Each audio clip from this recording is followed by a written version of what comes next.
Bersin saat melihat matahari mungkin masih dianggap sebagai salah satu kebiasaan yang aneh karena tidak semua orang bisa mengalaminya.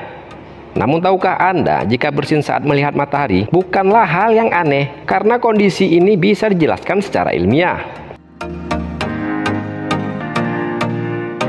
Dikutip dari beberapa sumber, salah seorang dokter yang bekerja di Seattle Children's Hospital yang bernama Pagon mengatakan bahwa bersin saat menghadap ke arah matahari merupakan suatu kondisi yang disebabkan oleh faktor keturunan. Pagon juga mengatakan, jumlah bersin juga biasanya akan ikut sama dengan jumlah bersin yang dialami oleh orang tuanya ketika menghadap matahari.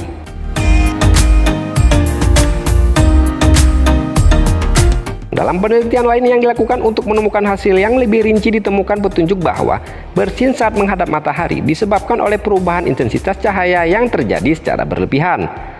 Para ahli mengatakan saat mata menerima banyak sekali cahaya, sinyal saraf yang ada di otak akan mengalami kebingungan sehingga sistem saraf parasimpatik akan memerintahkan pupil mata untuk mengurut agar mata terlindungi dari kerusakan ringan akibat paparan cahaya yang menyilaukan.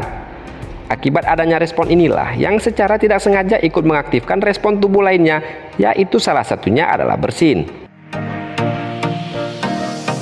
Selain disebabkan oleh kedua faktor tersebut, bersin ketika menghadap ke arah matahari juga disinyalir akibat adanya hubungan antara hidung dengan mata, yaitu sama-sama terhubung dengan bagian otak.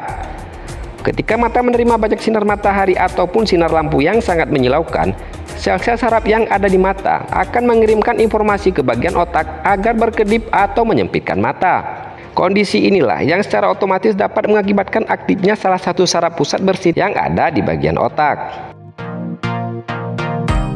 Meskipun ada banyak versi ahli tentang penyebab terjadinya bersin saat menghadap matahari, namun yang jelas kebiasaan ini bukanlah kebiasaan yang aneh dan siapa saja bisa mengalaminya termasuk Anda. Bersin saat melihat atau menghadap matahari juga bukanlah suatu gangguan kesehatan sehingga penderita tidak perlu menjalani pengobatan apapun untuk menghilangkan kebiasaan ini. Semoga video ini bermanfaat.